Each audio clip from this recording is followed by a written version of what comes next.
Ferrari and Leclerc lead tomorrow in Bahrain. Lance Stroll feels unwell, skips training in the first part, and is later replaced again by Fernando Alonso. Red Bull shows up on the third day with a bunch of new parts. And in the afternoon, Max Verstappen leads the session almost until the very end, being overtaken by George Russell from Mercedes.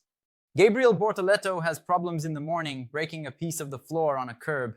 And he is one of the drivers who runs the least in the first part. Haas runs strong for the first time in 3 days. And now it's over. We only return to the track for the first free practice in Australia in 2 weeks. Friday, February 28th, 2025. Depending on the time you're watching this video, it's already carnival. So, if you can, sit down so we can talk about everything.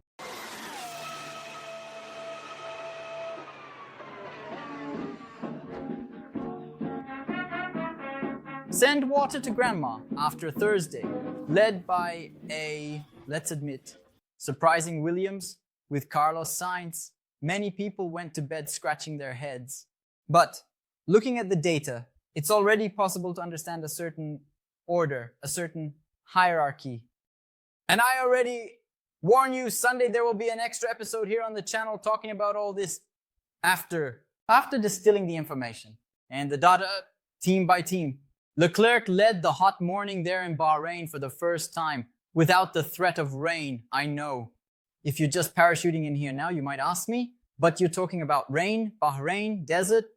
Yes, it happened in the last 2 days. If you haven't seen the videos, I'm already letting you know. With much more stable weather and much less wind, it was up to the Monegasque in Ferrari number 16 in the SF25 model to stay in front.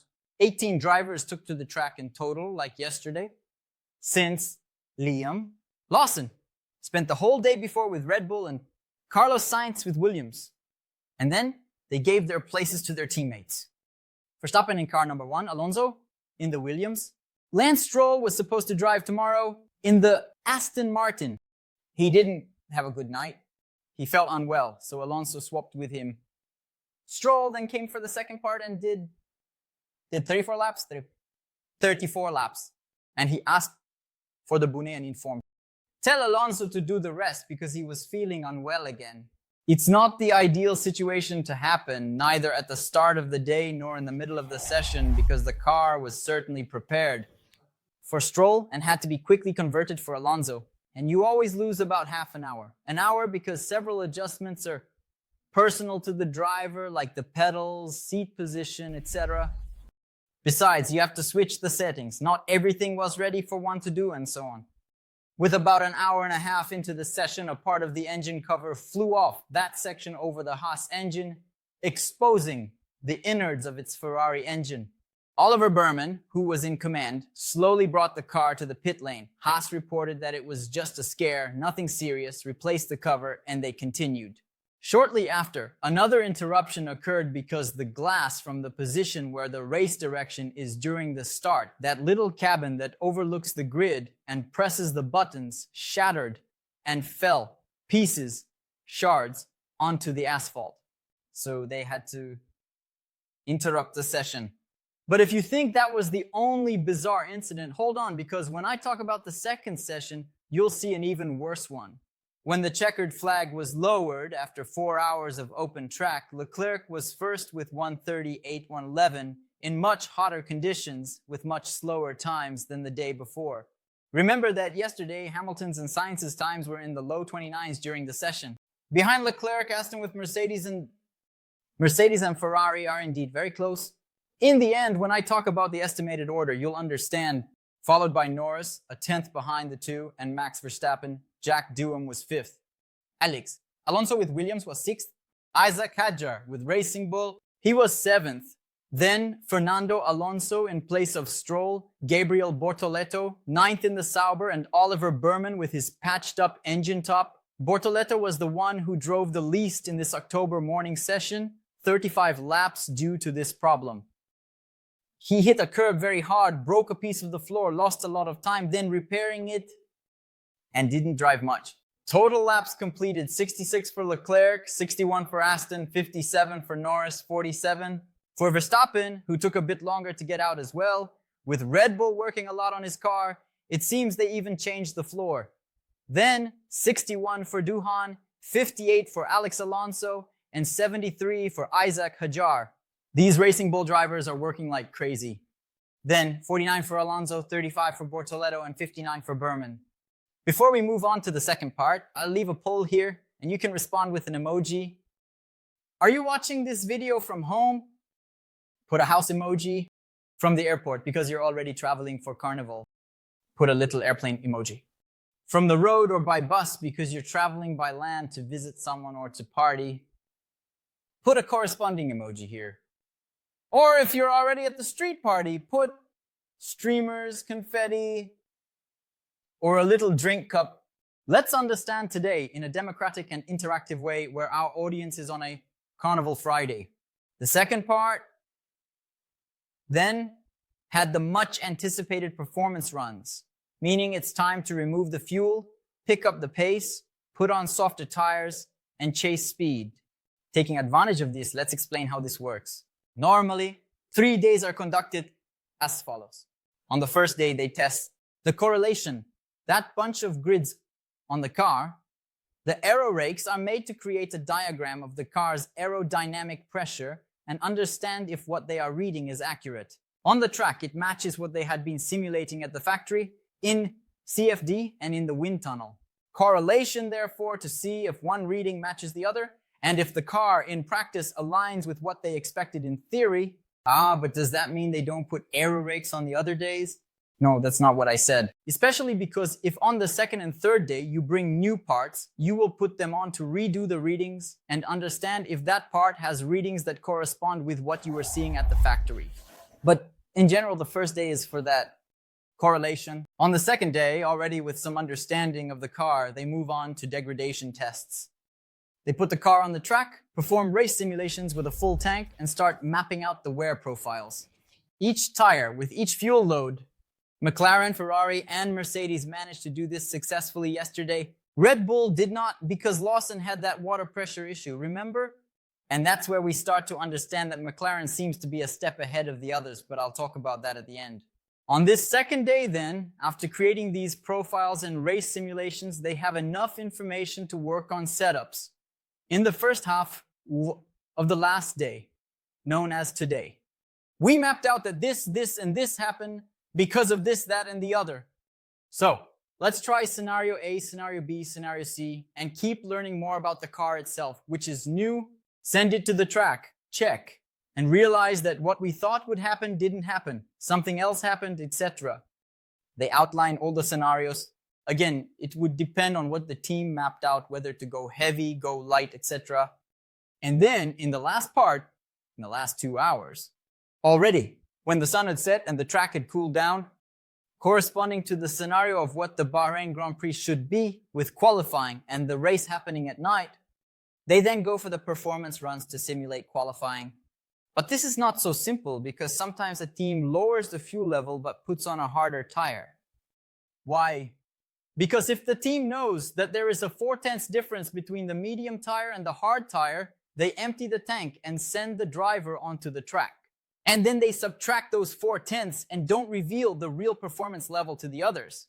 Or sometimes they send the driver out on soft tires, do a flat-out lap in Sector 1 and Sector 2, and abort the lap in Sector 3. They see how much they gained in Sector 1 and Sector 2 compared to another setup and can project by subtracting what their estimated lap time would be. Again, without revealing anything. Fascinating. This world of ours. In the second part, then, the last opportunity for the cars to go out on the track. It was Russell who took the lead from Verstappen, who had been leading for most of the afternoon. All the teams swapped their drivers except for Williams and Red Bull. Esteban Ocon quickly went out with the Husky and decided, indeed, on the last afternoon, to drive fast. But the activities were interrupted by a bizarre incident that occurred. Bizarre, when I say bizarre, I mean very bizarre. A bus invaded the track. Not exactly the track, but the rolling area of it, and ended up in the escape area. These buses circulate around the circuit, they drive around the circuit and usually pick up photographers at meeting points and make the route between the press room and these locations where they stay to take pictures. And then the bus driver must have entered through a gate that he wasn't supposed to. And when everyone saw it, a red flag was raised because the guy was in a dangerous situation there. Pierre Gasly also. Surprisingly, Alpine went there and placed their car blue and pink in first place and stayed there for a good while until Verstappen took him off the top wing 90 minutes before the end. Lance Stroll, who had been completing some laps, then pulled over the car and no one understood anything when, next to the Aston Martin, was Fernando Alonso. Ready? Dressed. He who wasn't going to drive anymore today, but then we understood. Stroll wasn't feeling well. Alonso took over the car for the final hour and a half. Alonso did a qualifying simulation with C4 tires.